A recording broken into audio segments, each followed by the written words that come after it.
Hi V, how are you doing? Not so good. What's up? Just came back from this class. It was pretty bad. I just got my period and the cramps kicked in, but I couldn't just leave. I didn't feel comfortable telling my professor, so I performed badly. Oh no, I'm so sorry. I totally feel you. I hate the stigma society has on menstruation. Yeah, it sucks. Can you get me my painkiller? Yeah, sure.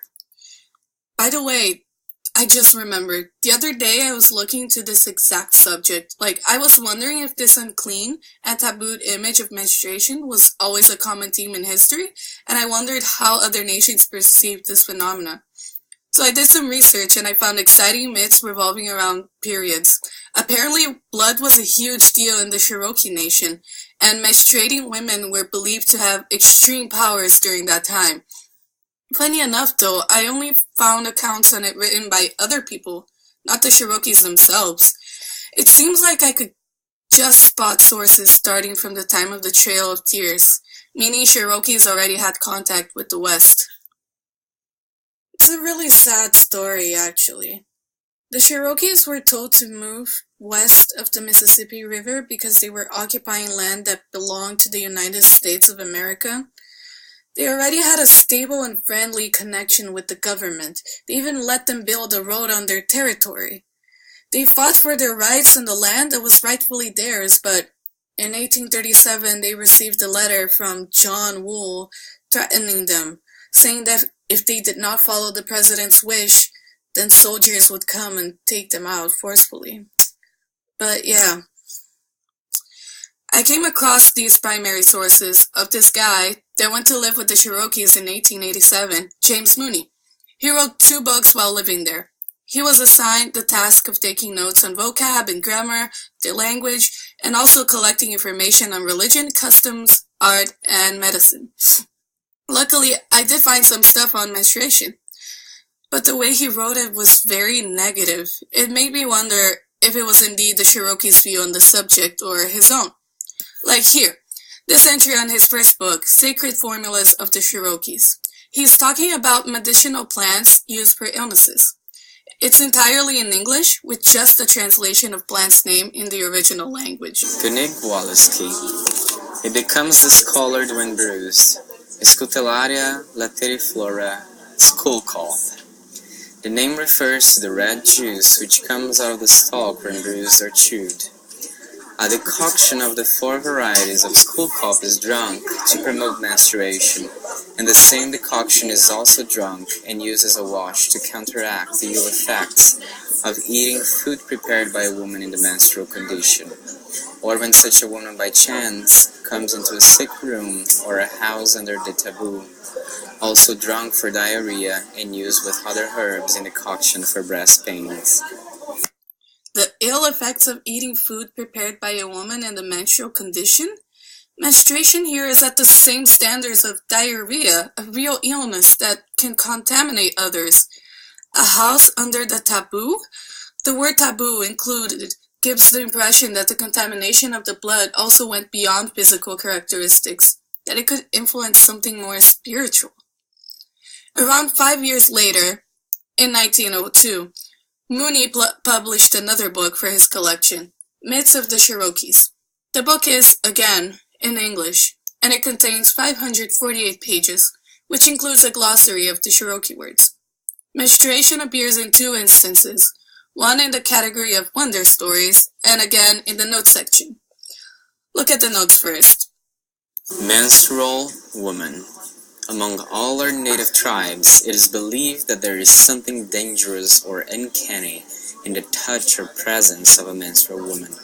Hence the universal institution of the menstrual lodge, to which the woman retires at such periods, eating, working, and sleeping alone, together with a host of taboos and precautions bearing upon the same subject.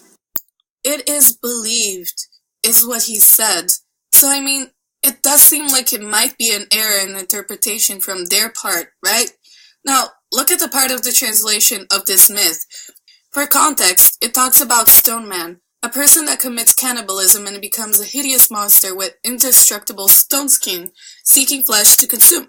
So the story starts with a man encountering one in the middle of the road, and once he realizes what he found, he's terrified. If he came, he would kill and eat them all, and there was only one way to save themselves. He could not bear to look upon a menstrual woman, and if they could find 7 menstrual women to stand in the path as he came along, the sight would kill him.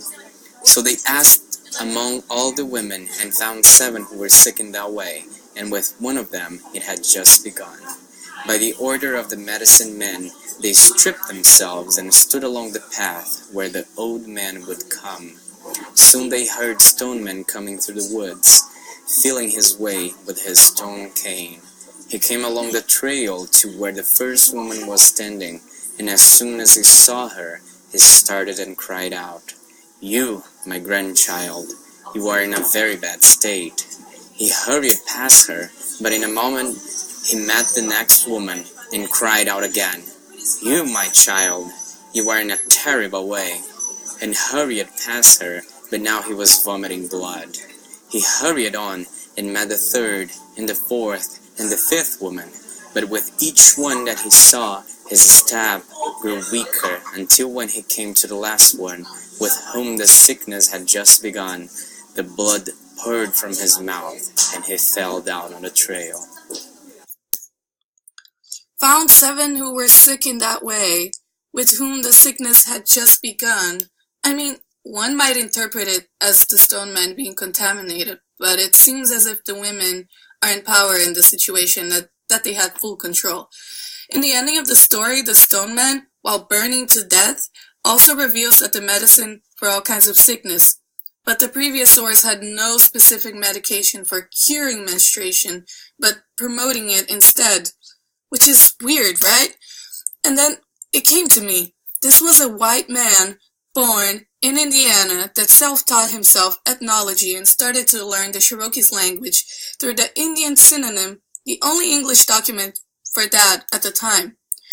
With no actual accounts of the Cherokees and a very likely loss in translation, it was clear that this was this man's and his contacts in the colonized United States view on menstruation instead. Which explains why it's still seen as a taboo today, right? With a story such as the one before, where women were in control and had ultimate powers, it seemed easy to convert that into a curse. And so it is now. But other people, in more current times, after looking back at his sources, came to a different conclusion. Looking deeply at the Cherokees' perspective on the subject and not their own, these authors of secondary sources concluding that a menstruating woman was secluded because of overwhelming power. Men had no say in a woman's affair while she had her period. They respected them and left them to do their rituals that they could not join since the women were considered to be on an elevated plane. The view of power also reflected on warrior rituals, where men made themselves bleed through episodic bleeding, so to say that they were menstruated and gained strength for fights. It was the ultimate power. So, I mean, a lot of people cite Mooney, but in the end, whatever is being said by him is his perspective on the issue and not the Cherokees.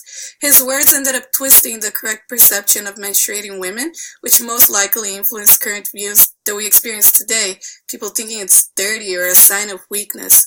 It's pretty frustrating, right? But also just so cool. Okay, that's great. Now, where are my painkillers? Oh, sorry.